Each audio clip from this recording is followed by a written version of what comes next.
يا أيها الذين آمنوا اتقوا الله حق تقاته ولا تموتن إلا وأنتم مسلمون واعتصموا بحبل الله جميعا ولا تفرقوا واذكروا نعمة الله عليكم إذ كنتم أعداء فألف بين قلوبكم فأصبحتم بنعمته إخوانا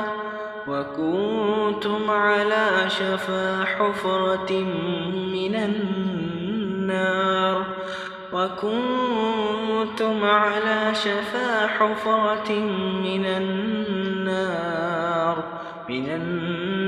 فأنقذكم